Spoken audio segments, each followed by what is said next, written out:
Good idea.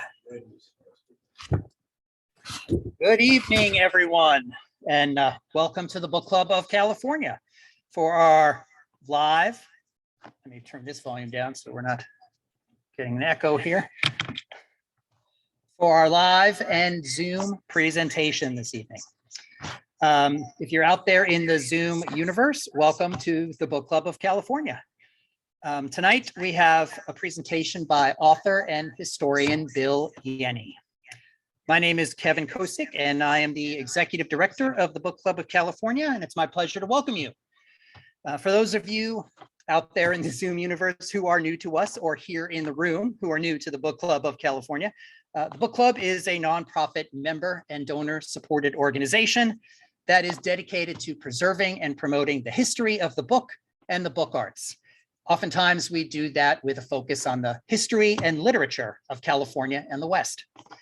The book club publishes finely made limited edition books, a scholarly journal, and keepsakes. We host a year-round series of programs and exhibitions like the one this evening on topics including fine printing, design, typography, history, bookbinding, collecting, and much, much more. If you're interested in what we do, please consider joining our century-long tradition. If you're not a member, or if your membership has lapsed, I strongly encourage you to consider membership. Our dues are modest, the benefits are many, and we simply can't do the work that we do without the support of our members.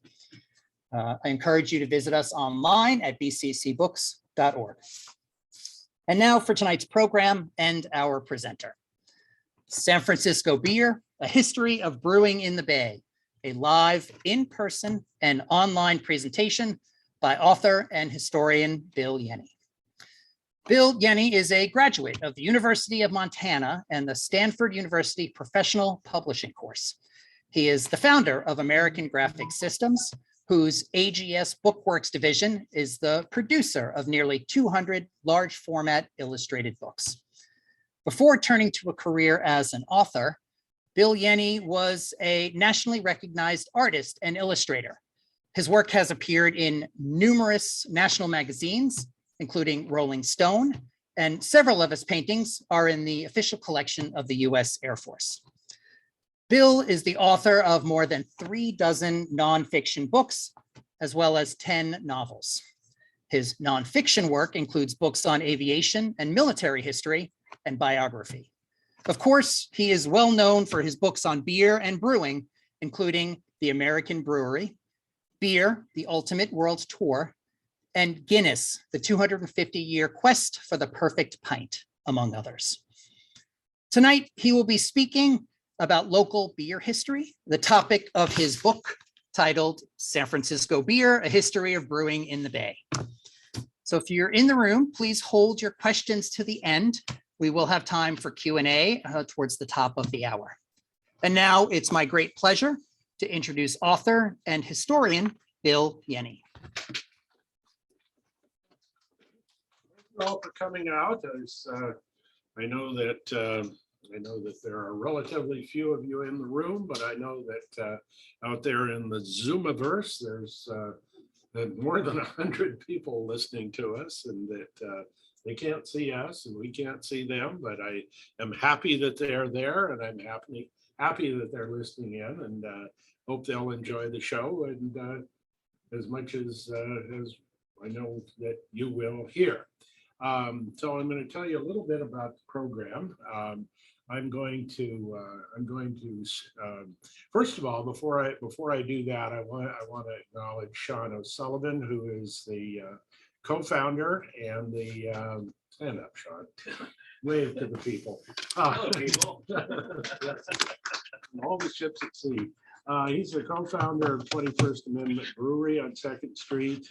He is one of the pioneers in the craft brew movement in San Francisco, and he's going to be talking later. As I was starting to say, I'm going to start with a detective story. I know that that's a staple of literature, and we're all literature people here. So we'll start with a detective story, and then I'm going to scamper through the 19th century and into the mid 20th century with the history of brewing in San Francisco, telling a few stories. And then when I reach the point where craft brewing becomes important in the history of brewing in San Francisco, I'm going to turn the whole thing over to Sean, and he's going to take it from there. And then when he's done, we will answer questions until they kick us out of here. So without any further ado, here we go. Okay, well, all right, Kevin, the thing that is supposed to be advancing is, we thought was advancing, is not advancing. So I'll tell you a little bit about the detective story while Kevin is doing the technical stuff. In the world of beer history aficionados, beer geeks, one of the questions that always used to come up was, who was the first brewer in San Francisco? Okay, I think we got it. Do we got it? Yes, we do. Okay, but we don't. Okay. This I threw out just to show some of the other beer books that I've written. Here's a picture of Sean and I threw that in when I heard he was going to be able to join us. That's the book, and Sean wrote the foreword to the book, and so that's us down at 21st Amendment, having a good time bragging about our work. All right. Okay, San Francisco, 1846-47. Where does the story begin? And that's what I started to tell you about. The detective story, the old question: who started the first brewery in San Francisco? Now we're not talking about people who did a little dabbling and maybe had a brew pub that lasted for 6 months. We're talking about the first actual brewery in San Francisco. So, the steps of my detective story are numbered. First, I asked Hubert Howe Bancroft, who wrote the definitive history of California, published between 1884 and 1890. He is so entrenched in the arts and letters of the Bay Area and of California that they named a library after him over in Berkeley. Some of you may have heard of it. The Bancroft Library, of course. Okay, Bancroft tells us that the guy who started the first brewery in San Francisco was a shipwrecked sailor. They called him a Johnny Appleseed character called Billy the Brewer, William McClone. And it's a wonderful story. It would be great if it was true. Well, too bad. Billy was a distiller in the Santa Cruz Mountains.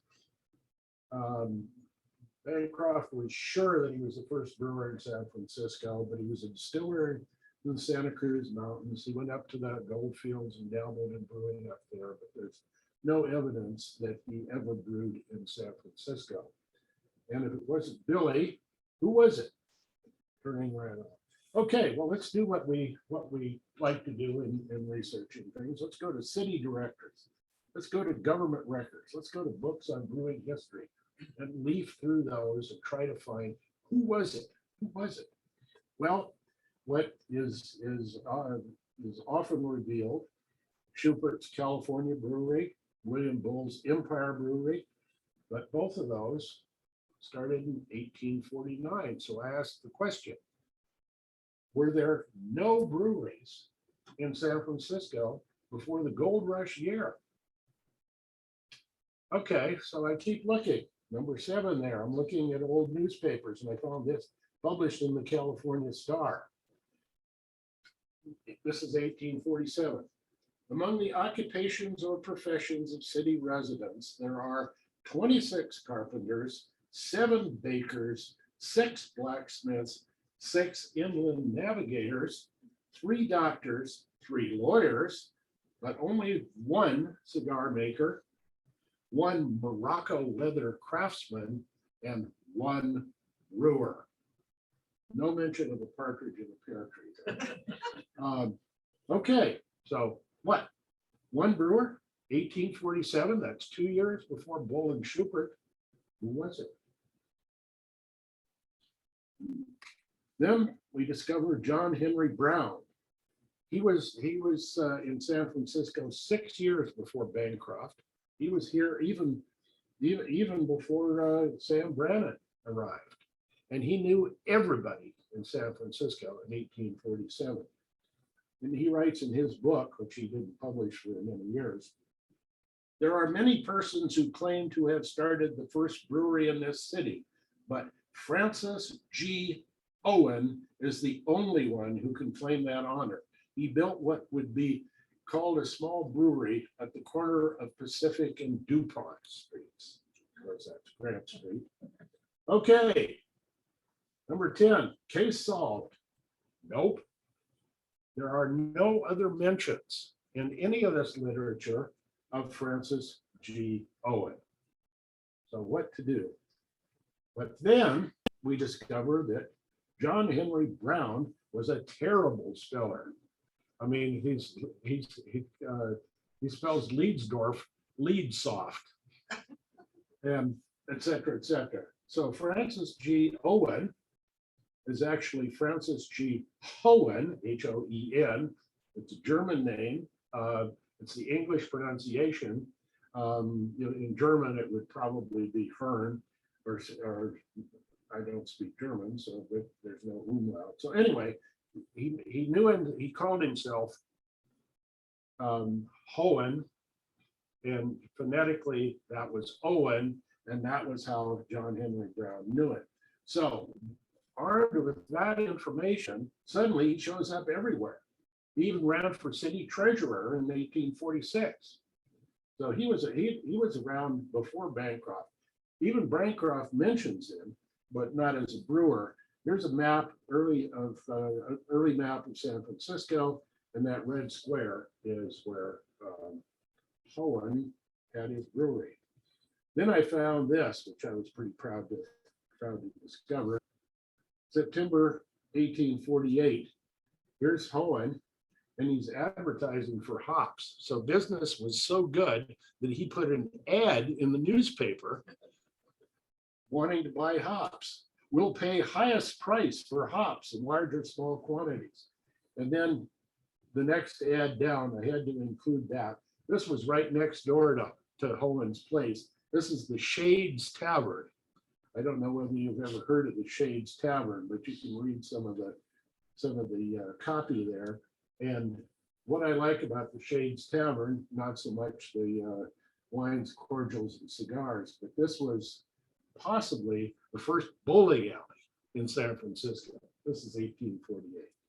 Okay, and then moving right along, there was, after that, there was this sudden proliferation of breweries in the 50s. And here's just a quick list of some of them. I highlighted Klaus Rieden's Washington Brewery, and the reason I did that is that his great grandson, Bo Rieden, is joining us tonight on Zoom. Hi, Bo.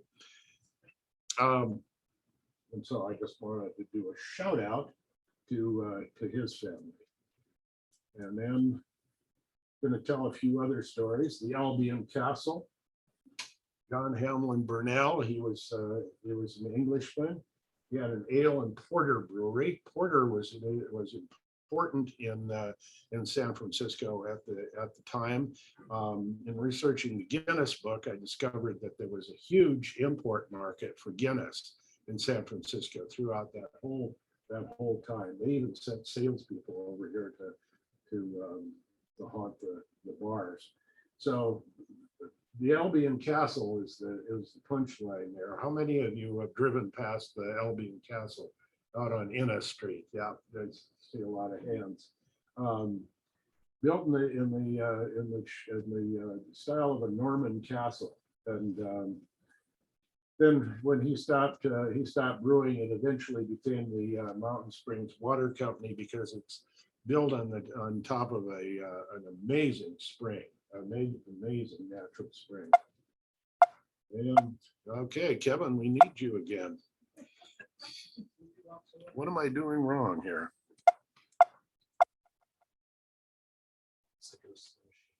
It's the, that's the thing. Artificial intelligence has really been the bane of my existence. Okay, part two, Tales from the 19th Century. The Golden City Brewery, which is important to history as the predecessor to the 20th century Anchor Brewing. It was started by Gottlieb Breckel up on Russian Hill. And in 1896, it was acquired by Ernst Beruth and Otto Schinkel, his son-in-law, and that they went through a lot of convulsions, including being burned to the ground during the fire, and eventually emerged into what we know now. This is the Anchor Brewery when it was still over on Russian Hill. And I threw in this slide here of John Weiland, Weiland's brewery, some of his hands. That was the largest brewery in San Francisco during the 19th century. Curiously, it was, or not curiously, why did I say that? Coincidentally, it was down on 2nd Street, right down the hill from Sean's place, and largest brewery in the city. And I could talk all night about the family and some of their shenanigans. Okay, moving into the cusp of the 20th century, I'm going to talk a little bit about the evolution of a mid 20th century giant brewery, going back to the beginning, 1861. Gluck and Hansen started the National Brewery down at Fulton and Webster, near where City Hall is. And then fast forward to 1917, 6 brewing companies in San Francisco. I won't get into the details there.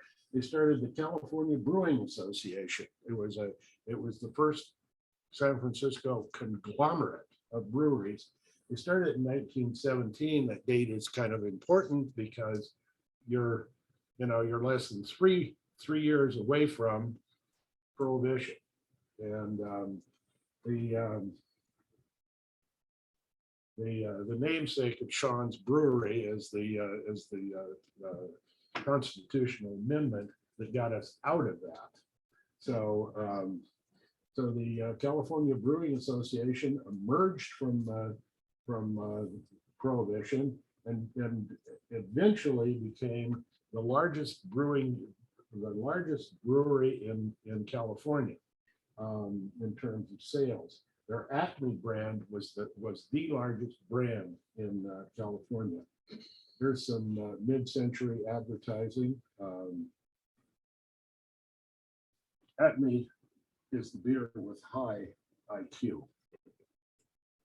The IQ stands for it quenches, and that's when you think about brewing styles. The brewing styles of the 1950s, it was all about quenching your thirst. In other words, getting rid of the flavor as much as possible, and that was the paradigm in the 60s and into the 70s. But then things began to change.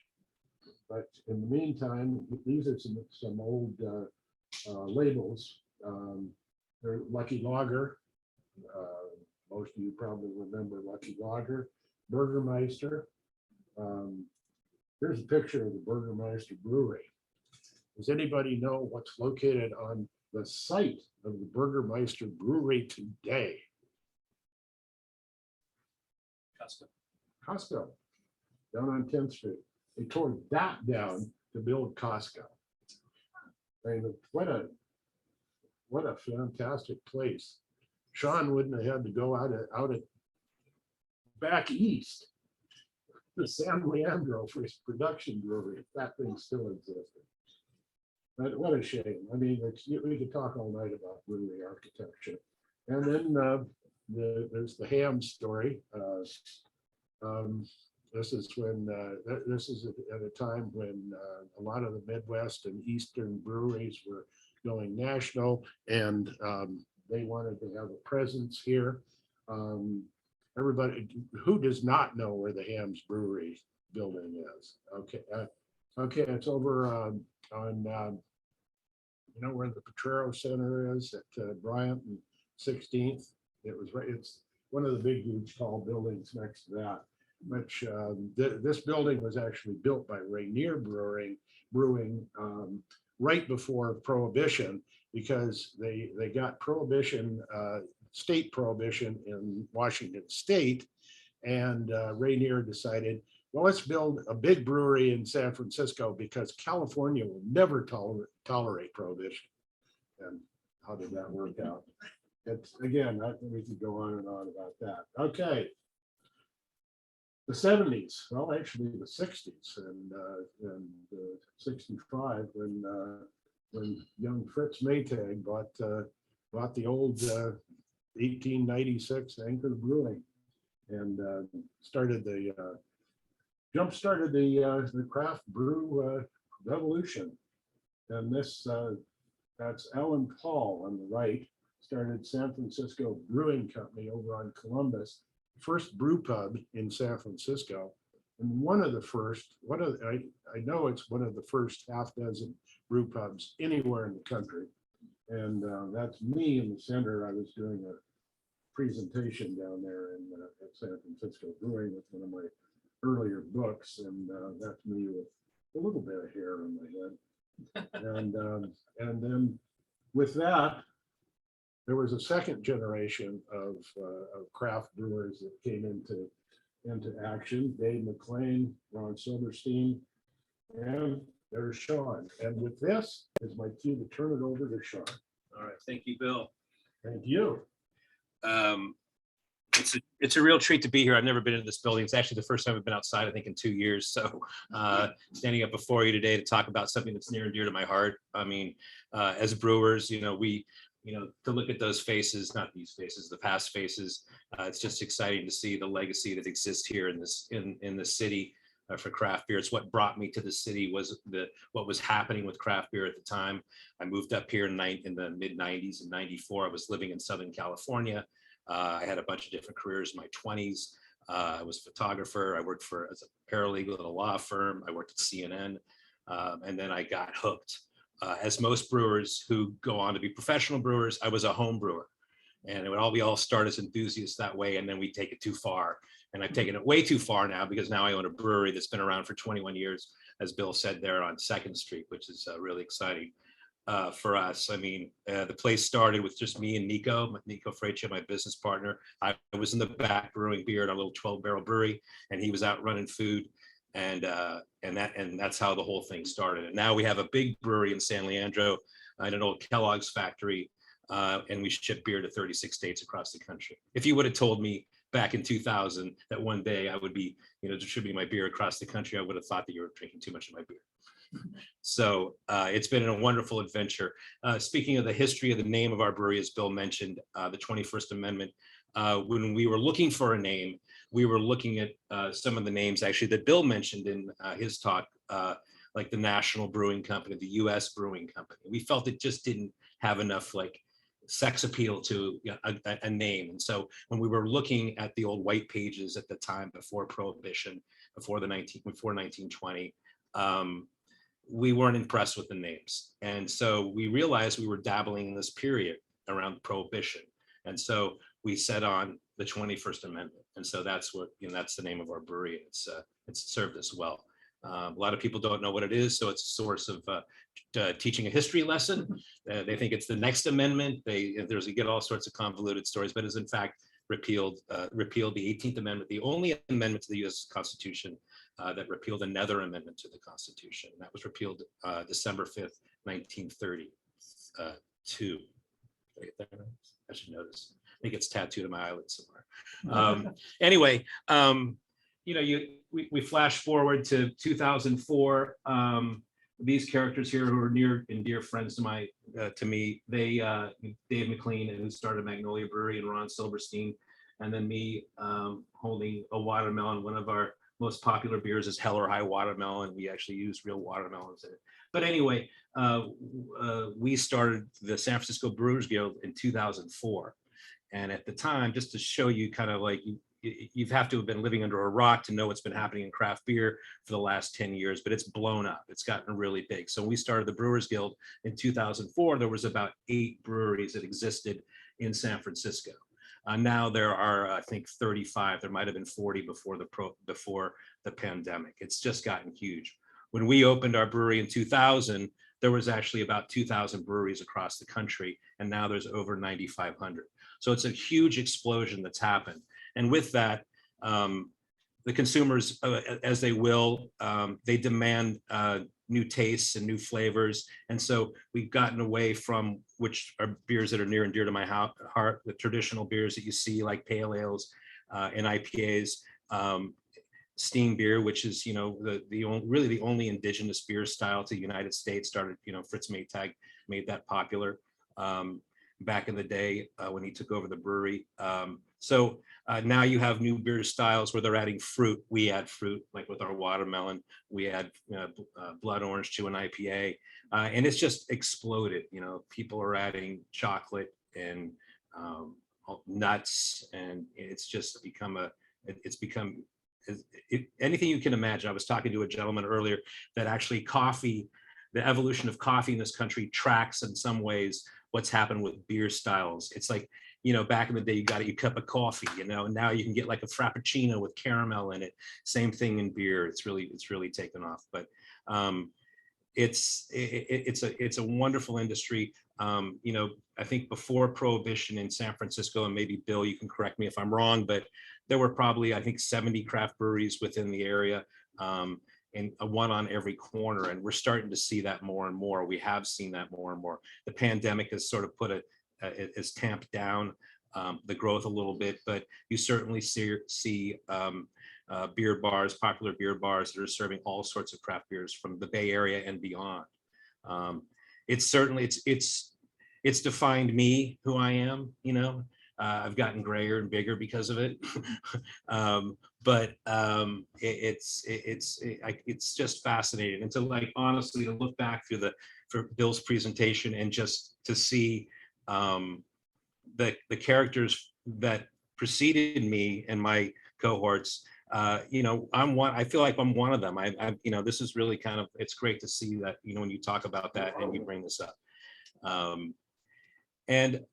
I could go on and on about craft beer, but I think is there anything you'd like me to cover or anything else? I think it was. Yeah, actually, I have to excuse my appearance. I literally just came from the brewery, so I've got flour over me. That's how authentic this presentation is. We got an actual working brewer who's still got dried beer all over his knees. Yeah, I think you covered it. Yeah. Your story and parallel to this whole thing, the Brewers Guild. You know, maybe talk about what issues the Brewers Guild dealt with in the early days. Yeah.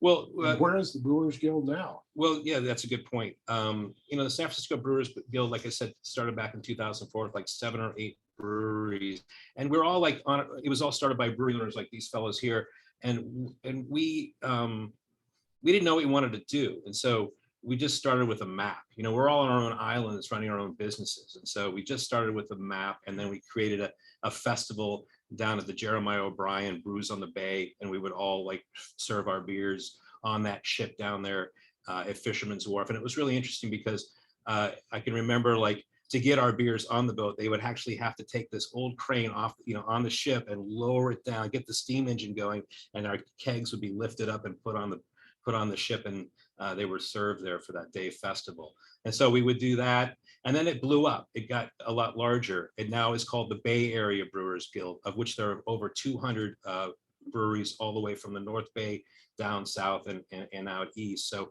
it's really grown.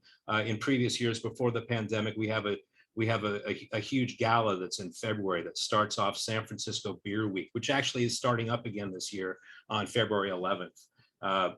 And it's a little bit tamped down this year, but in previous years, you'd have over 700 different events.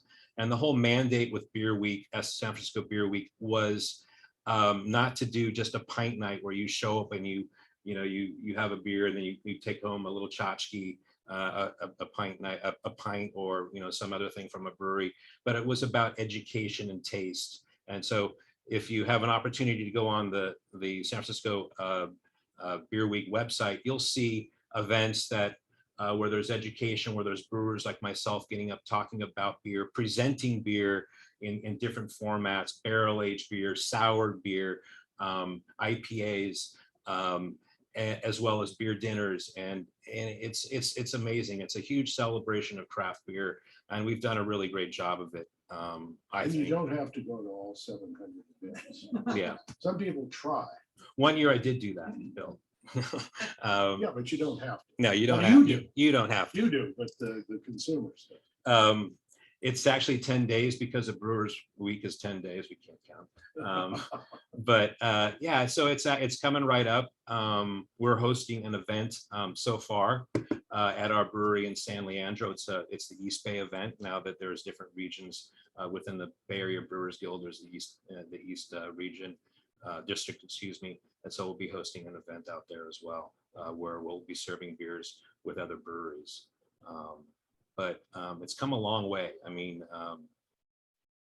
the explosive growth that's happened in the craft beer industry over the last 10, 12 years is pretty amazing. I mean, there's a brewery on every corner now, much like it was before Prohibition in a lot of ways. So Yeah, that was the exciting thing about San Francisco is how many breweries there were, and some of the stories about that I mentioned about the families,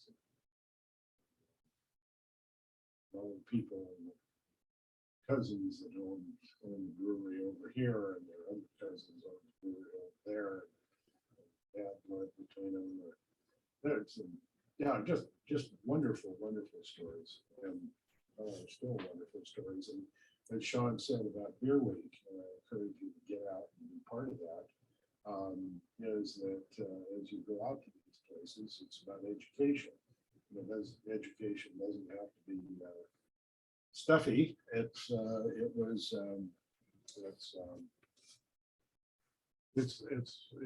meeting people and learning from people, not just brewers, but other beer lovers. So that's Beer Week a whole lot of fun. you had an opportunity actually when I first moved up here in '94 from Southern California, because the craft beer scene wasn't really happening down in Southern California at the time, and it was really proliferating here. Anchor Brewing Company is like every brewer just looks at that as Mecca. I still can't believe every time I go to that brewery, and if you ever have a chance to go there, up in Potrero Hill, you walk up this tiled floor with the brass railing, and you go into that tasting room, and you see all the historical photos on the wall, and it causes you to pause, as well as with the whole brewery is, the Copper Brew House is overlooking the tasting room. When they return to tours, I would suggest everybody go there. You really see a historical slice of San Francisco, and also brewing. It's an amazing space. So that was one of the reasons why I moved up here, was to get involved in that and to be closer to what was happening up here. And it's like being around like-minded people. I think the great thing about San Francisco is it brings you get to come here and reinvent yourself in a lot of ways. Maybe some of you did the same thing. I did that. A lot of my compatriots did that as well. I mean, you see what's happening in the music industry, the film industry, the computer industry. I mean, a lot of people came from somewhere else here to make something extraordinary happen, and definitely raise my hand on that as well. I still can't believe, to be honest with you, that I get paid to do this. I mean, I keep thinking they're gonna hey, it's all fake. You just gotta go home now. Yeah, we were just kidding. Yeah. But interesting, the first place I worked at, Triple Rock Brewery in Berkeley, where I actually live, was one of the first brew pubs that when the law changed in California in 1986, that you could have brew pubs. Brew pubs are interesting because they're with a 3-tier system of alcohol distribution. You have a brewery or a supplier, and then you have a distributor. These are all separate businesses typically. So you have a brewery, you have a distributor, then you have a retailer, which is the bar. And so what a brew pub is it's a facility. It might be a restaurant that has a brewery on site, and they're doing all of those things. So the brewery's there, the taps are the distribution mechanism, and then or the lines for the taps or the distribution mechanism.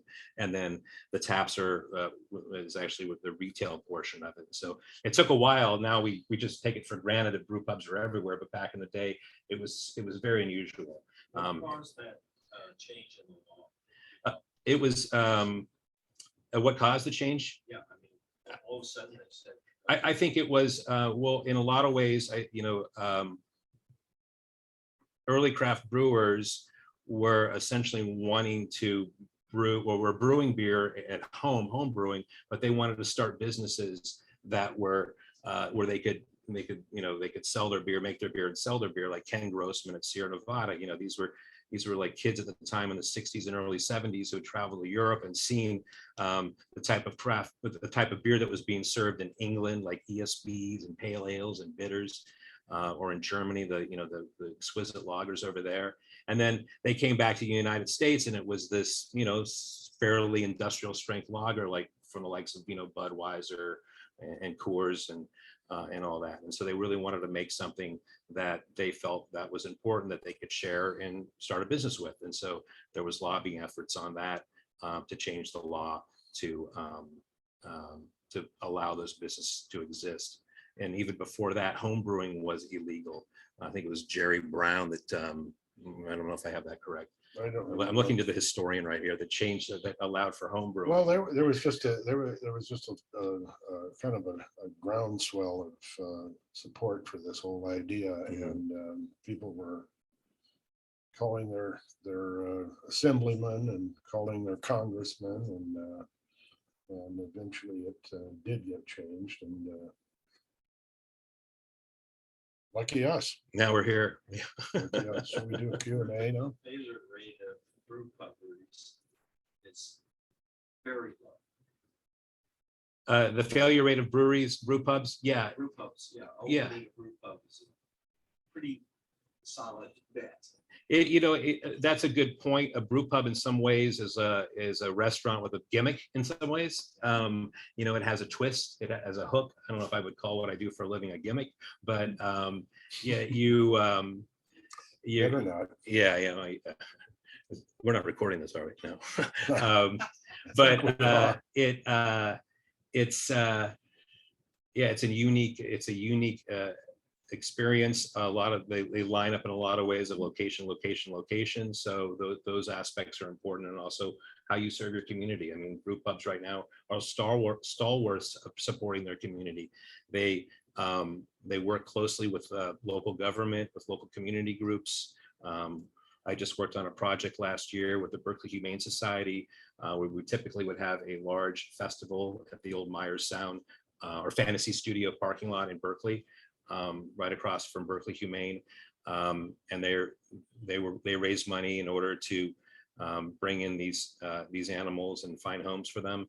And this past year we had to pivot and do a virtual event where we brewed beers and put them in cans, and then put together a box, and then sold those. And so it was a huge fundraising event. It's one of the largest fundraising events for Berkeley Humane, where they get most of their revenue for their efforts. And so we donate beer to organizations, nonprofits, PTAs, local organizations that are looking for support. So I think brewers are kind of at the forefront of that. We're everybody wants a pint of beer. Absolutely. I think there was another question Yeah. in back. A little bit about process. I mean, do you hold focus groups, or do you bring in guest brewers to come up with a new formulation? Who decided to put watermelon into the beer and make sure it was tasty? Yeah. So the question is, talk about process. Do we use focus groups? How do we figure out, what we're going to make and what we're going to sell is what I'm, hearing what you're saying. What's great about going back to the brew pub concept is that you have your own focus group right there. We put beers on tap and we hear customers' response right away. We see how fast the beer moves. It's a little tricky when you're distributing your beer across the country because different regions have different trends.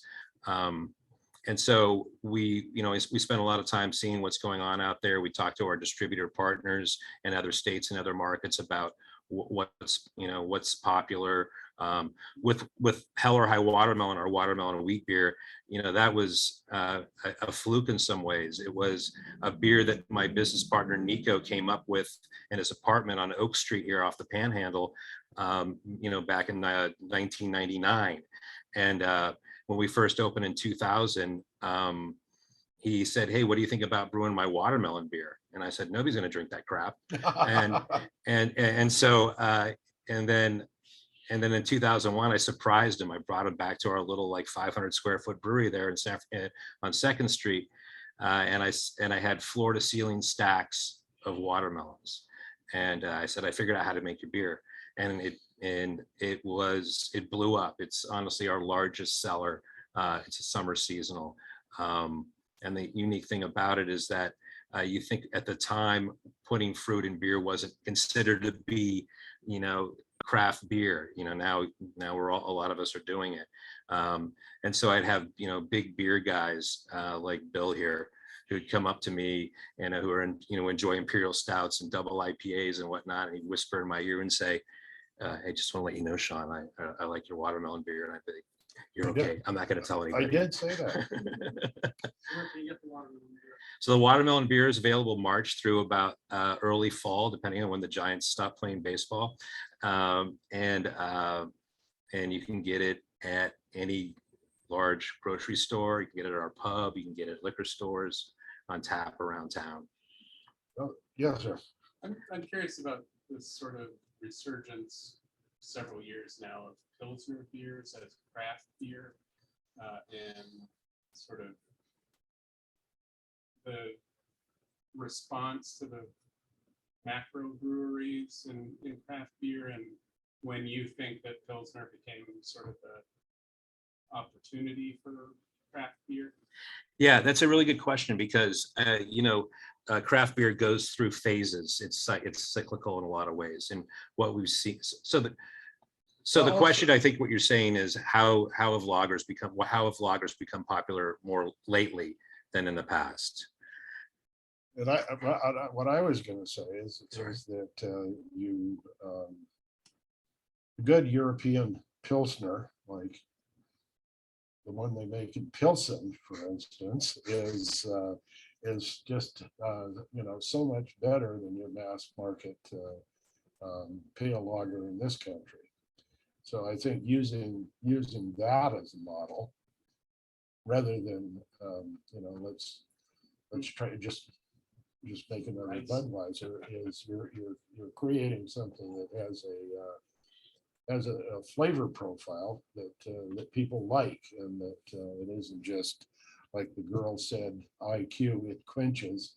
All we're interested in is quenching our thirst. Now we're interested in flavor profile. Exactly. I mean, and a testament to the European lagers that are made over there. You're seeing a resurgence of that right now in craft beer, where before you would never see. Well, let's back up a second. Most craft breweries in this country are ale breweries, and the reason for that is that was the influence. Temperature was the influence of the kids in the 60s and 70s going, like I said, over to England and coming back and wanting to produce that beer here. And it also has to do with the economy of time and scale. An ale is a beer that is a little bit more fuller flavor and fruitier, where lagers are cleaner and crisper, although can have full flavor as well. But the main difference, like Bill said, is how they're made. Lagers are fermented at lower temperatures using a bottom fermented yeast around 50 degrees. You're all going to be tested on this later, by the way. And then ales, which is the predominant style of beer in this country, are produced at warmer temperatures around 70 degrees. So the yeast, different species of yeast. Exactly. So the top fermenting yeast in ales can produce a beer quicker because they're fermented hotter or warmer. How does porter come into that? Well, porter fits into the ale category in a unique way. Yeah, it's a top fermented beer. Same yeast it is a top fermented beer. It uses ale yeast. porter is distinguished from what we might call ale because of the color. Your malt is roasted much darker, and then if it's even darker than that, it becomes stout. So it's that there porter stout and quote ale unquote are all ale, and lager is lager. Yeah. So you got those two main styles. You got ales and lagers, but to your question, sir, lagers are becoming more popular again. Where in the past it was I'm not going to brew a lager. I'm brewing my ESBs, my ales, my red ales, my stouts, my porters. But now you're seeing the pendulum swing in the other direction, where craft breweries are now producing really distinct lagers like pilsners and Helles. Beers that are, and it's actually great because as a brewer, as I get older, I can't really like drink as many like IPAs or higher alcohol beers, and these like lagers that are being produced right now by craft brewers are lower in alcohol typically, and they have really nice clean flavors. And I think in a large part it was a reaction to maybe in some ways what's happening right now with a hazy IPA style. So what's happened is that when we produce a beer, it goes through a process, and when we want to serve it to you, we filter the yeast out, we clean it up so it looks crisp and clean. But what hazy IPAs are, there's an abundance of malts that are used in there that produce this turbidity, using oats and high protein malts, and then using an abundance of hops, which have polyphenols in them as well with the malts. They create this turbid. It looks like an orange juice, unfiltered orange juice, or a milkshake, Or Hefeweizen. or a Hefeweizen like on steroids, which is an unfiltered wheat beer. And the hop aroma is very intense, but it really speaks to stylistically what we like in the United States, which are sweet things. So the beers aren't as bitter as an India Pale Ale, which is a bitter beer, a hoppy bitter beer. So I think what's happening right now is you're seeing brewers who kind of drive the direction in a lot of ways of what we're going to drink are now producing hoppy or are producing lighter, crisper, cleaner beers like pilsners and lagers. That brings up the question, historical question about where did they get the hops? The early breweries, Hopland? Hopland was in the center of the hop growing universe, but California was a huge hop producing state, and in fact, I have an old industrial film that I bought at a garage sale that was produced by the Acme Brewing Company. Remember, I showed you those guys who were biggest brewery in the state, biggest brand in the state. And it's an industrial film, but the hook is that the whole Acme story is told through the eyes of this girl who was Miss Hops at the California State Fair, and Miss Hops is invited to travel to the Acme hop fields, and so you see just like you see in Germany today. If you're driving through Bavaria, you see these miles and miles of hop fields, or in Kent or Sussex in England, and it was like that up there then. And then as Miss Hops learns about all this, she's brought to that big beautiful architectural wonder down by City Hall, where she's shown the brewing, and then she gets invited up to the executive suite where the president of Acme shows her his beer stein collection. So here's this young girl, 17 or 18, and she's up there with this old guy looking at it. Sounds a little creepy. Oh, it's all very wholesome. Richard, here, have another beer. But it's a wonderful period piece that was done like in the 40s. It's a beautiful story, but which is a long way around to answer your question. There was a lot of hops growing in this state. Now most of the hops come from Yakima, Washington, in central Washington. Probably 98% of the hop production in the United States comes out of that region. And again, if you're ever up there during the fall, during the harvest, it's the whole place smells amazing. It's Yeah. just it's just wonderful. Thank you for adding that, because there were a couple questions in the Oh, online I'm chat sorry, we should have. about hops and where Okay. they're from. and how- Let's take the questions on Well, that. I'll get them in there. We definitely can have some Okay, questions here, yeah, but I've the been- overwhelming question, one number of people want you to define steam beer. Because you talked about it, but people are like, what actually is it? Well, yeah, steam beer, and correct me if I'm wrong, it's, as Sean said, it's the only indigenous American beer. And what happened was that in the 1840s, 50s, the brewers that were coming to California, because lager at that time was all the rage, 1840s, just like it was in the 1940s, all the rage, everybody was doing it. So they got out here and they had brought their lager yeast, and lager yeast, as Sean alluded to, it needs to ferment at nearly freezing temperatures. That's why they do it in ice caves in Czech Republic and Bavaria. And so what happens, you get this yeast that is used to doing its work in nearly freezing temperatures, and you get it in San Francisco, where it's a balmy 50 degrees all the time.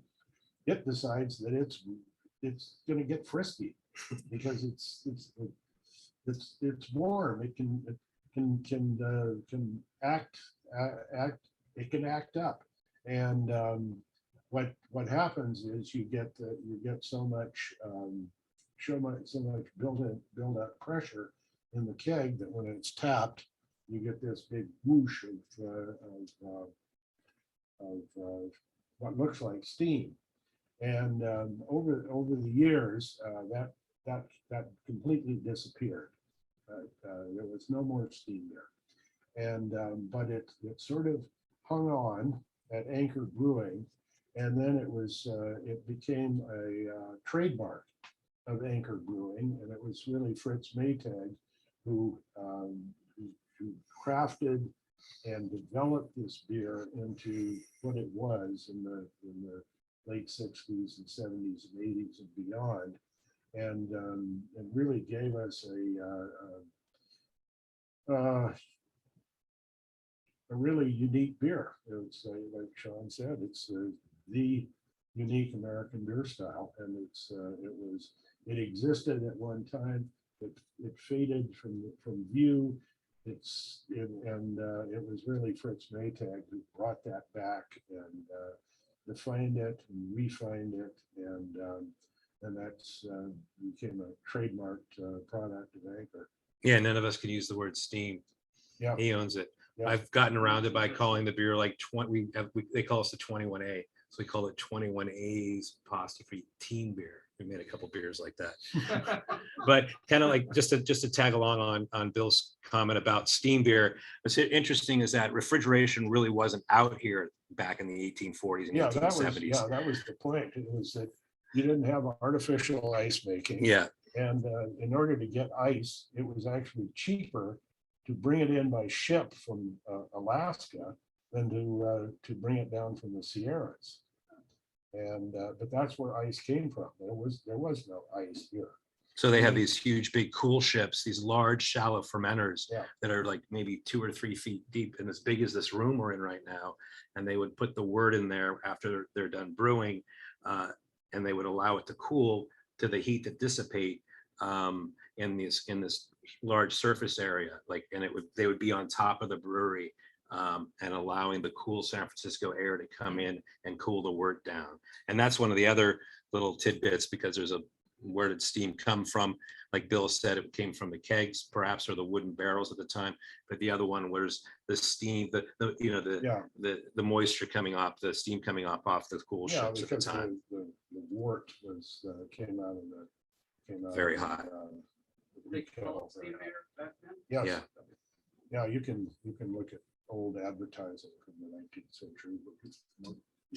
was it just elevated recently, or was it the common beer? Did it have a lower status when it first was Well, popular? And it now was, seems elevated?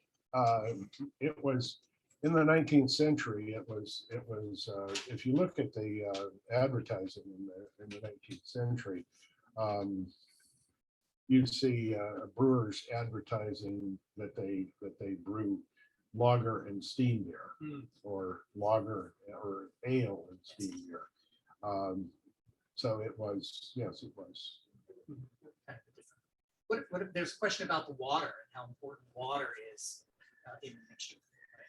Talk a little bit about that, especially here in the Bay Area. Well, we didn't have Hetch-Hetchy water in the old days.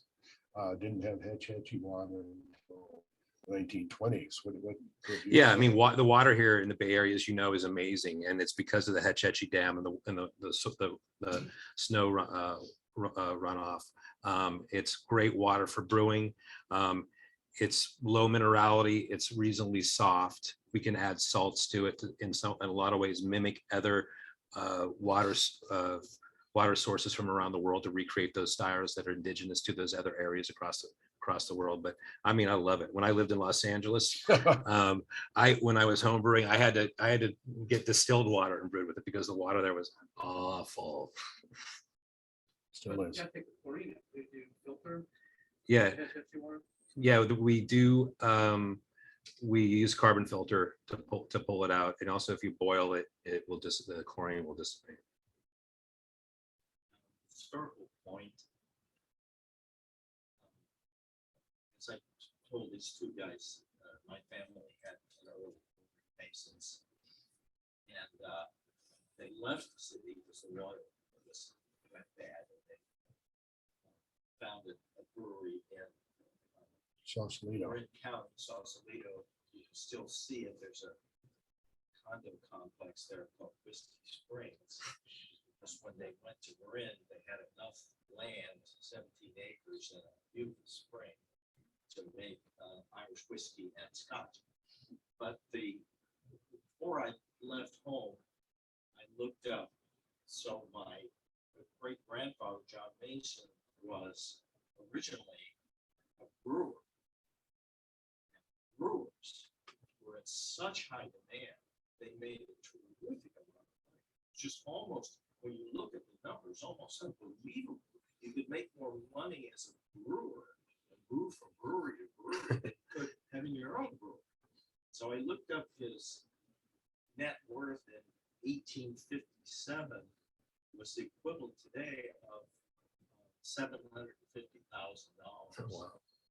So I don't know how long that period lasted, but they like ladies from the East were in high demand.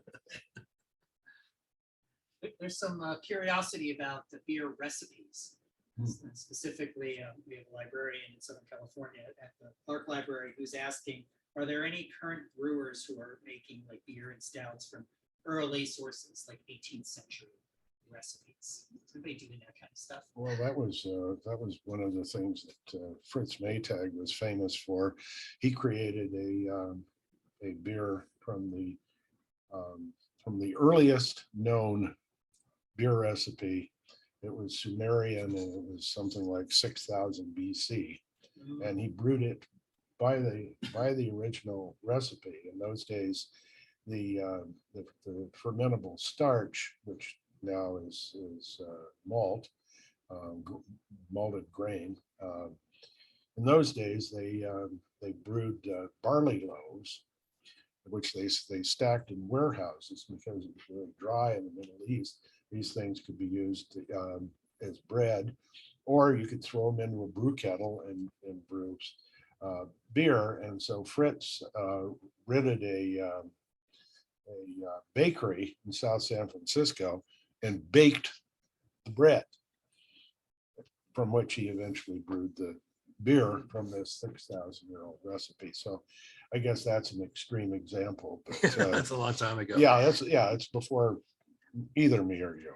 Yeah, there's Gruit, which is a popular beer. It's a beer not brewed without hops. So there's spices and herbs that are used in it.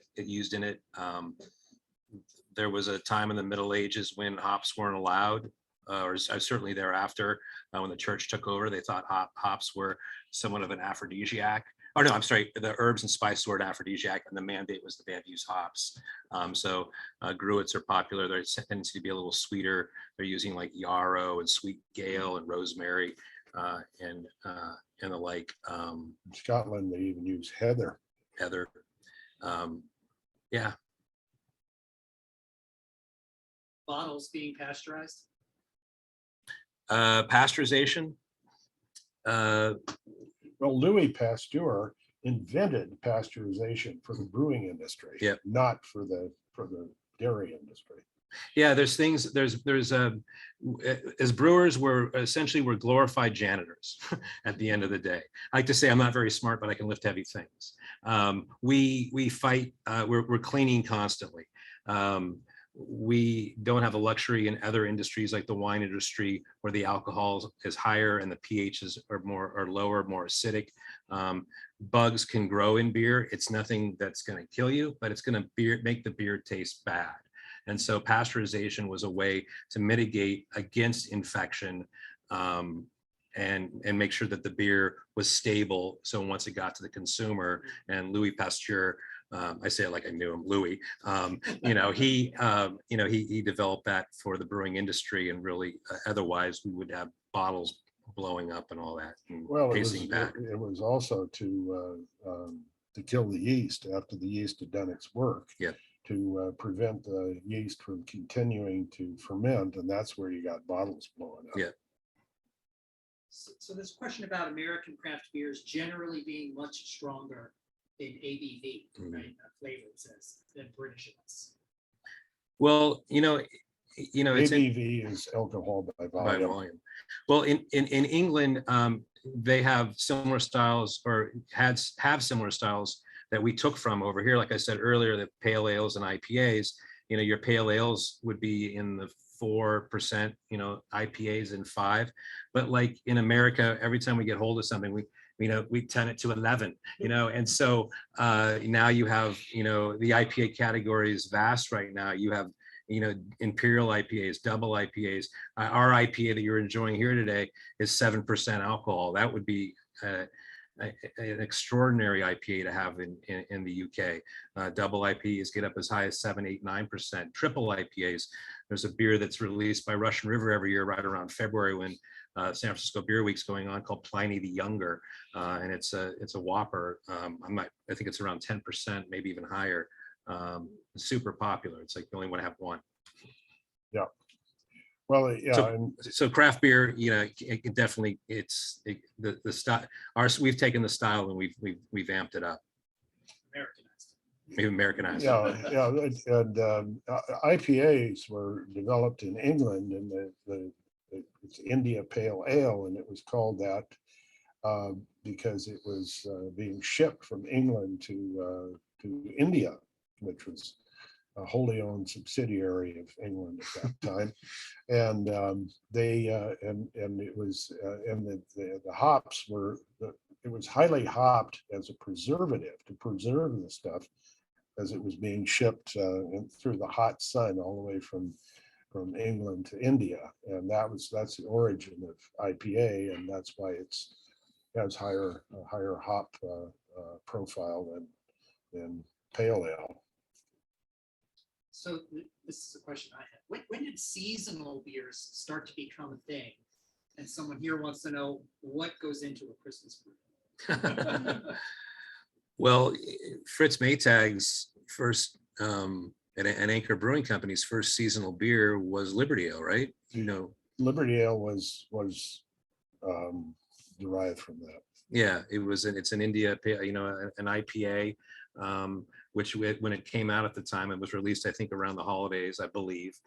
And it was so unique at the time, and it had a lot of hop aroma. I mean, since then, now it seems it's a little quieter than what the IPAs you see right now. But seasonal beers are really popular. I mean, we all like to celebrate seasons. You have, for us, we have a beer called Fireside Chat. with Roosevelt, FDR, who's having a, if you see our packaging there, it's a twist on Americana. He's having a fictitious little conversation with an elf. That beer was actually, going back to Anchor, was based on Anchor's Christmas Ale, where I took what I love that beer, Christmas Ale, where they change the spices and the herbs every year and release it around the holiday season, and I took that, and I would go to Rainbow Grocery, down here. If you've ever been there before, and look at the big herb and spice wall and just kind of like see what would hit me. I just made one rule: never add too much nutmeg. But you're talking about the origins of this, and it actually originated in England and before the 18th century. Wassail was the style, and there are old Christmas carols, wassailing songs that go way back, and it was a tradition where the carolers would come around to your house, and they would each be carrying their wassail bowl, and they would sing a song, and then you pour your spiced beer into their little bowls, and they would drink it and move on to the next house, and so on and so on. So it's an English tradition that goes way back. Related to that topic, you were telling me earlier that the Anchor Liberty Ale came out of the wedding beer. Yeah, that was the bride Since ale. this is Book Club of California, Andrew Hoyan from Carry-On Press did the labels for that. But Mhm. could you say a little bit about the wedding beer? Well, I do know from talking to Fritz about it on several occasions, and it's one of his favorite beers ever. So he brewed that Yeah, was his recipe for It his was wedding. his recipe, yes, his beer. So there's a thing called beer barn. Story that I've heard about that is it's before refrigeration in Germany. A large part of the brewery was underground because to keep it cool, and then all that space was available, and so they decided to put. Is there any truth to that? I buy it. I don't Well, know. I mean, it makes a good story. I don't know that that was ever, Did it need to be underground to? well, if it's lager, it does. Yeah.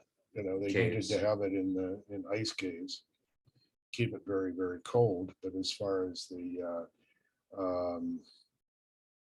stories of it being that these caves being under undeveloped ground to put the beer garden on top.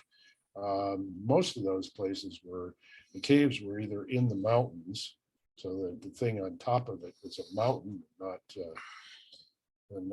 a field, or they were under the brewery, or they were in an urban setting and they were underneath the city streets and underneath the old castle, or whatever. So I'm sure that what you're talking about did exist, but I don't know that it was ever. That's the way it is, kind of that they were all like that. What came first, the But I- brewery or the beer garden? Yeah, I know. Yeah, but it's something to which I don't know the answer. Yeah. So getting back to Central Book Club of California, by the way, Bo Reardon is a very active member here at the club. I met him printing last his- week by phone. Okay. I met him for the first time by phone last week. Is there a historical society or somehow collecting all the printed materials, a lot of stuff you showed on your screen, labels, advertising and stuff here in San Francisco, or is it just kind of? That's everything I showed was from my own collection. There are Yeah. avid collectors out there. There's a lot of books like Bill's written about. Yeah, and I know people that have staggeringly amazing private collections of this stuff. just unbelievable things that just a, high level museum quality. But I don't know of any public museum in the Bay Area. Any other questions from the room here? Because it's past the top of the hour, so we're going to start to wrap up here. We do have one last question from the virtual world that I'm going to throw out there to see if you have a take on it. Someone says that back in the early 70s, there was a building that was maybe a malting company on Bay and Stockton streets. Shaking your head. Do you know anything Well, about it it? was- Which it- company that might have been? and when Yeah, it was actually over on Chestnut and Below North Beach. yeah, it was in Yeah. North Beach, Chestnut and Powell. It was in North Beach. It was the Bauer Schweitzer Malting House. Yep. And I think I heard stories where Anchor would go down and take bags of malt. They would just pick them up and bring them up and brew with it. So it was, it was a malting house down in that area that was serving the breweries that existed in San Francisco. In fact, I used to work at Steelhead Brewing Company when it first opened in 1998 down at Fisherman's Wharf. It's since closed. It became a Hooters. It did better than we did. And then that closed, it became something else. But I remember actually breaking into the old facility. I mean, finding my way in and kind of climbing around and seeing the big malting vats and all that. Yeah, it So was a huge place. it And was a it, huge place. there was a railroad spur that Yep. went to it and brought in the grain to be malted and then took it out to the breweries all over town. In fact, there's a building there right now. It's condos, I believe, but they've retained a lot of the murals that were part of that facility that you can see actually down there right now. Yeah, it was quite an amazing building. Yeah, I thought we might stump you on something. Come on, bring it on. Let's do it. That was Ask me great. anything. Yeah, well, malt's the one of the important ingredients in beer. Beer is by definition a balance in flavors between malt and hops. Actually, and going on a little bit, just a moment more about malt, since we're talking about malt, craft malting has become very popular. Malting is usually done by these huge companies, typically in the Midwest, who are like harvesting barley and taking it to their facilities and going through the process of malting the beer, where you're converting, the barley seed into a starch source that we're going to use in the brewing process that will eventually convert to sugar for fermentation. But there's a local maltster across the bay that's actually part owner by Ron Silberstein called Admiral Malting. It's in Alameda. You can actually see traditional floor malting going on over there, where they're actually doing it on the floors rather than big vats that are temperature controlled. And also they have a pub there called The Rake, and they serve beer that was made with their malt. I would suggest you go over there and check it out. And then pop down to the 21st Amendment in San Leandro. Yep. Is that Alameda.